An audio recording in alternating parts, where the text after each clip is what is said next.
Hey guys, so you've heard the one about Sparta's glorious double kingship, right? Two warrior kings, standing shoulder to shoulder, ruling with perfect unity like some Bronze Age buddy cop movie. One handles the war, the other keeps the home fires burning. A government so balanced it makes modern parliament look like a toddler food fight. That's the myth. It smells faintly of leather armor and patriotism. And it's wrong. Well, mostly wrong. The reality, it's messy, petty. It has more to do with family drama, grudges, and the political equivalent of duct taping two snakes together and calling it a rope. You wouldn't survive a week in it, which is fine, because no one asked you to. Congratulations, you are now in Sparta. The year is somewhere in the dark, sweaty heart of the archaic period. There's no flush toilet, no coffee, and no existential comfort of knowing Netflix will drop a new season of anything to distract you. There are two kings here, yes, and that's not a sign of enlightened constitutionality. It's a sign that a few centuries ago, some very important people couldn't agree which branch of a royal family tree was real. So, they just kept both. Because why solve a problem when you can bury it in generations of hostile parallel authority and public passive aggression? The good news is, you have two kings. The bad news is, they both think they're in charge. Imagine being governed by two bosses who hate each other's guts, but have to share the same office, stand next to each other at meetings, and occasionally go to war together. You'd think that would push them toward unity. It doesn't. It pushes them toward new and creative ways to undermine each other without looking like traitors. It's politics as slow-motion backstabbing with spears. You wake up on a cold Spartan morning, air like frozen knives in your lungs. Someone's cooking barley porridge nearby, and cooking here means turning it into a grey paste with the flavor profile of damp clay and sadness. Walking through the agoge, because every male in Sparta is molded through this chew you up and spit you out system, you hear older boys barking insults, and younger boys being beaten in the name of toughening up. Somewhere faintly, you can smell sweat baked into wool, leather sandals stiff with old grime, and the faint tang of copper from yesterday's bloodshed during a training match. Your kings. They're not here. One's off on campaign, carving up some neighboring territory. The other's at home playing civic leader, which mostly means arguing with the Gerousia, Sparta's council of crusty old men who remember a time before doors had hinges. Now here's the little historical grit in your soup.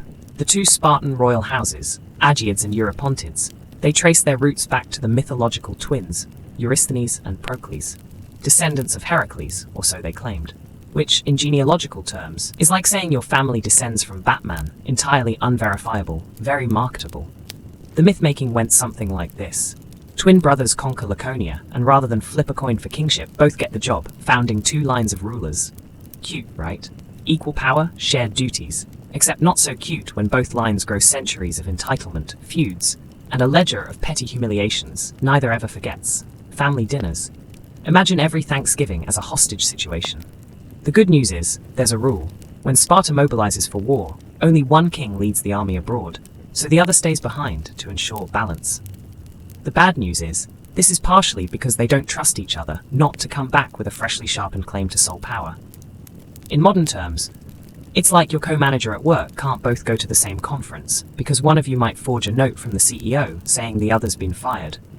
Life under the double kingship is uncomfortable. Not in the fun roughing it camping way, but in the you're a pawn in a hereditary grudge match way. If you're a soldier, you have to pretend to respect both kings equally, even when everyone knows which one's a sharper tactician, and which one's famous for the time he fell off a horse in front of the whole phalanx. You can never say that out loud, of course.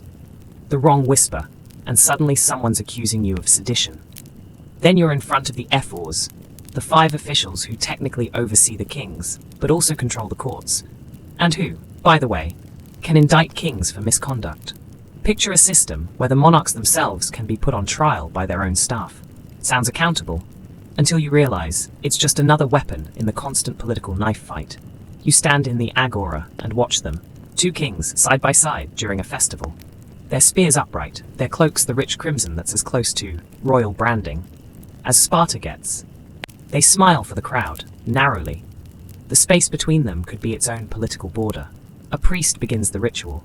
The smell of burnt offering, fat and hair and meat smoking together, hits you in the back of your throat like you've just swallowed old engine grease. The kings both step forward to receive omens from the sacrifice. Both ask the gods for glory. Neither means the same thing. You want to know the origin, truly forget the clean tale of noble twins. The archaeological backstory is that Sparta was a merger, an awkward political shotgun wedding, of 4, maybe 5 villages in the Eurotas Valley, uniting into one polis. In the scramble to knit together this Frankenstate, 2 dominant clans, each too stubborn to submit to the other, kept their hereditary leaders. They called them kings. Each line said, "Fine, we'll share," in much the same way 2 cats share a couch, by backing into their half and glaring daggers across the seam. The double kingship wasn't a vision. It was a compromise, calcified into tradition. And when you live here, you see the cracks. You hear the snide remarks in the mess hall from officers loyal to one house, mocking the other. You feel the tension when decisions drag because both kings have to give approval, and neither wants to give ground. If you're a citizen, you get used to political gridlock, broken only by the occasional, suspiciously well-timed bad omen that delays a campaign until one king's term at the front is over. You also get used to the knowledge that, in wartime, if the king in the field loses, the king at home will be suspiciously well prepared to question his legitimacy. Good news is, you're never short on drama. Bad news is, drama gets people killed. You lie down at night on your straw mat. It smells of mildew, like an old sponge left under a sink. You pull your cloak around you, itchy with unwashed lanolin, thinking about how your government is literally 2 men locked in an endless, elegant duel without swords. You wonder if the gods like the arrangement, or laugh at it. Then you remember, here, you don't get to wonder too loudly. So next time, some glossy history special tells you, Sparta's double kingship was a masterstroke of balanced government. Just remember, it was born from rivalry, it lived on mistrust, and it thrived on the fact that all the people stuck underneath it were too busy staying alive to pick a side. In other words, it worked exactly as designed. Lucky you.